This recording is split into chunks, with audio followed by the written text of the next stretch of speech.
Good morning dear students. आज मैं peace building and peace keeping पर डिस्कस करूँगा। चैप्टर 7 विश्व में राष्ट्रीय संप्रभुता की अवधारणा से अत्यधिक लगाव एवं वैज्ञानिक व तकनीकी आधारित युग में राष्ट्रों के मध्य निरंतर बढ़ती आर्थिक एवं सशस्त्रीकरण की होड़ यानी आर्म रेस के बीच साम्राज्यवादी तथा युद्धप्रिय देश विश्व शांति के लिए निरंतर खतरा बने हुए हैं। वर्तमान शस्त्रीकरण की होड़ में परमाणु शक्ति संपन्न शक्तियों की विध्वंसकारी क्षमता निश्चित ही मानव अस्तित्व के लिए एक चुनौती है।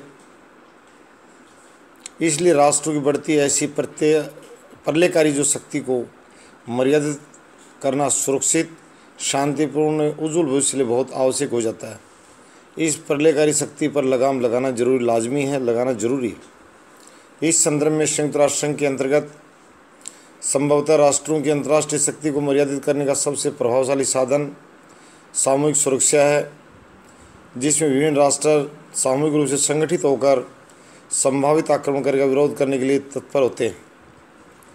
ग्रुप सिक्योरिटी सिस्टम सामूहिक सुरक्षा व्यवस्था को जॉन सॉवरजेनबर्गर ने अंतर्राष्ट्रीय व्यवस्था के विरुद्ध आक्रमण रोकने अथवा उसके विरुद्ध प्रतिक्रिया करने के लिए संयुक्त कार्यों का यंत्र बताया है।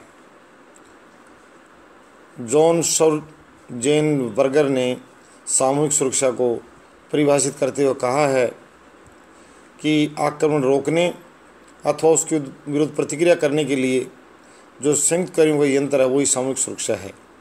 वास्तव में एक सब के लिए और सब एक के लिए, one for all and all for one सामूहिक सुरक्षा का नारा है। इस व्यवस्था में प्रत्येक देश को अपनी संप्रभुता को कुछ मर्यादित करना पड़ता है। व्यक्तिगत राष्ट्रीय संकल्प का सामूहिक निर्णय करने के लिए समर्पण कर दिया जाता है। सफल सामूहिक सुरक्षा में सैन्य एवं सशस्त्र बल पर अंतर्राष्ट्रीय नियंत्रण रखना आवश्यक होता है। सामूहिक सुरक्षा सिद्धांत की पृष्ठभूमि में ये पूर्व अवधारणा विद्यमान रहती है कि युद्ध की संभावना सदा विद्यमान रहने वाली हैं तथा आक्रामक शक्तियों को युद्ध करने से तभी रोका जा सकता है जब उनके विरुद्ध जबरदस्त शक्ति और विरोध का आतंक पैदा कर दिया जाए। एक शांति निर्माण की ये भी है सामूहिक सुरक्षा कि प्रलयकारी शक्ति को इकट्ठा होकर उसमें भय पैदा कर दिया जाए। मोटी भाषा में यही है। इस प्रकार युद्ध और निवारण के रूप में शक्ति, ये दोनों ही तत्व अंतर्राष्ट्रीय व्यवस्था में शांति निर्माण के सशक्त साधन हो सकते हैं। युद्ध और निवारण ये दोनों जो है ग्रुप सामूहिक सुरक्षा के पक्ष में ये कह रहा है कि ये बनता है और युद्ध को टाला भी जा सकता है प्रलयकारी शक्ति को भय दिखाकर अपने संगठन का।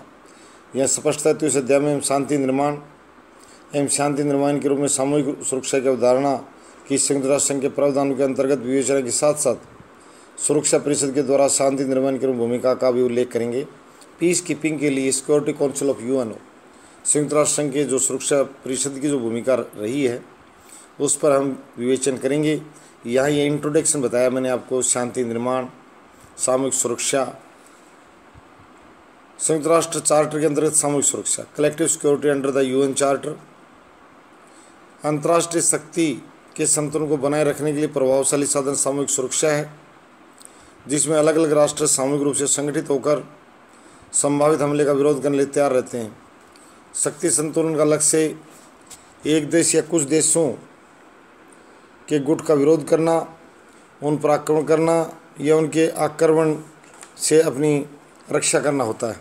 ये 3 लक्ष्यों को लेकर ये सामूहिक सुरक्षा भाव को आगे बढ़ाया जाता है। लेकिन सामूहिक सुरक्षा व्यवस्था में विरोध अस्पष्ट एवं संभावित होता है। इस व्यवस्था को शांतिपूर्वक एवं शांतिवर्धन माना जाता है। वर्धक, शांति को बढ़ावा मिलता है सामूहिक सुरक्षा से, ये माना जाता है। इसके जो समर्थक वो कहते हैं कि सामूहिक सुरक्षा योजना से शांति का ह्रास नहीं होता बल्कि शांति में वृद्धि होती है। केंद्रीकरण की दृष्टि से सामूहिक सुरक्षा के बीच की व्यवस्था है। इसमें शक्ति संतुलन से अधिक केंद्रीकृत प्रबंध होता है किंतु ये विश्व सरकार की मान्यता से कम होता है। संक्षेप में, सामूहिक सुरक्षा के सिद्धांत में एक राष्ट्र की सुरक्षा को केवल उस राष्ट्रीय सुरक्षा मानकर पूर्ण विश्व समाज की सुरक्षा समस्या माना जाता है, जिसके फलस्वरूप विश्व में शांति निर्माण संभव होता है।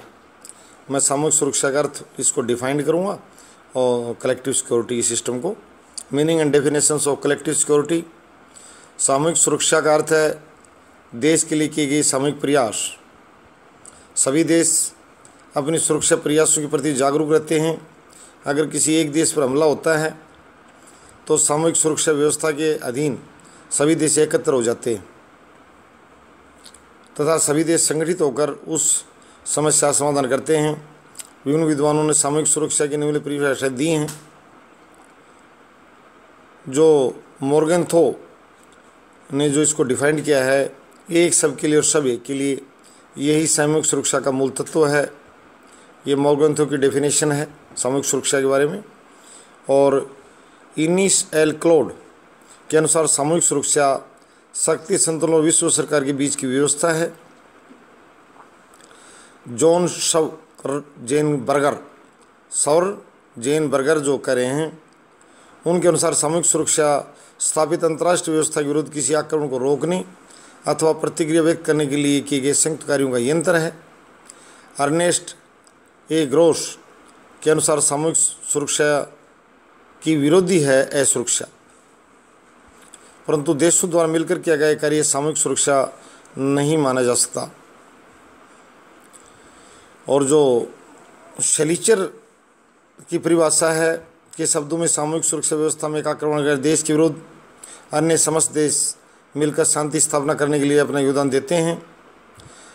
इसका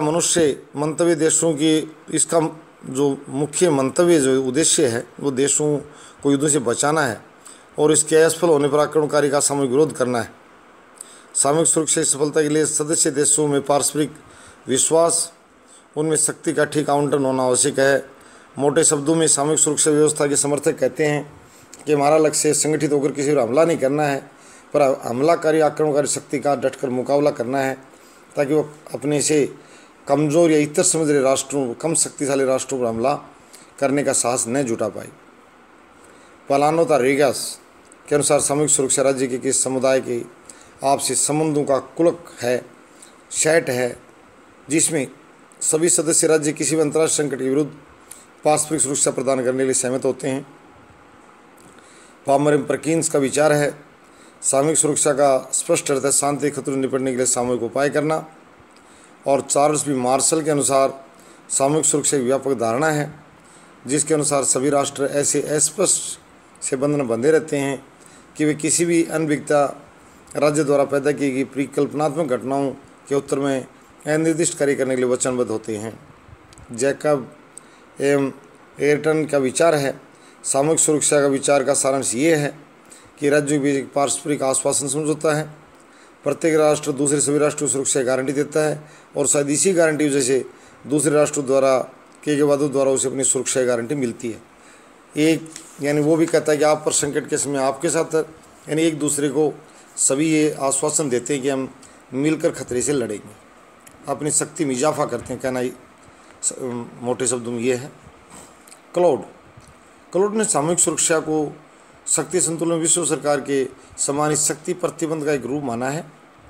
उनके शब्दों में सामूहिक सुरक्षा शक्ति संतुलन विश्व राज्य के बीच की परिस्थिति है कि उसमें शक्ति पर नियंत्रण इतना कम भी नहीं होता जितने शक्ति संतुलन की धारणा में, और न ही इतना अधिक होता है जितना विश्व राज्य की धारणा में है। अतः सामूहिक सुरक्षा की समस्या किसी अकेले एक राष्ट्र की न होकर सभी देशों की समस्या समझाती है। इस सामूहिक सुरक्षा के अंदर सभी राष्ट्र आपस में इन्हें इकट्ठे होते हैं और उनमें परस्पर मेल जोल की भावना में वृद्धि होती है। वस्तुतः सामूहिक सुरक्षा अभिप्राय है किसी एक राज्य पर किया गया हमला सभी राज्यों पर किया गया हमला माना जाएगा। सभी सदस्य जिस संगठन के सदस्य उन पर माना जाएगा। किसी राष्ट्र विशेष सुरक्षा के लिए उसी राष्ट्र की चिंता का विषय नहीं, बल्कि वो सारे अंतर्राष्ट्रीय समाज की चिंता का विषय है। यदि एक राष्ट्र किसी दूसरे राष्ट्र की सुरक्षा को खतरा पैदा करता है तो खतराग्रस्त राष्ट्र की ओर से बाकी सब राष्ट्र कार्रवाई करेंगे। हमलावर के अलावा और अन्य राष्ट्रों के बीच सहयोग सामूहिक सुरक्षा का फल है। इसी संदर्भ में ये संभावना है कि सहयोग के कारण हमलावर हमला करने का विचार भी तक सकता है। वो कहते हैं जब ये लगेगा कि सामने का ग्रुप उससे शक्तिशाली है तो शायद वो हमला करने का साहस ही नहीं जुटा पाए। तो सामूहिक सुरक्षा भावना नीचे एक सामाजिक स्तर, ग्राम इकाई से लेकर अंतर्राष्ट्रीय स्तर तक इसकी आवश्यकता है और इसको बढ़ावा दिया जाना चाहिए एक, परंतु सकारात्मक रूप में, नकारात्मक किसी पर संगठित हमला करने के लिए नहीं, आत्मरक्षा के लिए, चाहे राष्ट्र इकट्ठे हों, चाहे मानव इकट्ठे हों, चाहे कोई समाज इकट्ठे हों, आत्मरक्षा के लिए इस तरह धारणा फलदायी होती है, फलकारी होती है। धन्यवाद।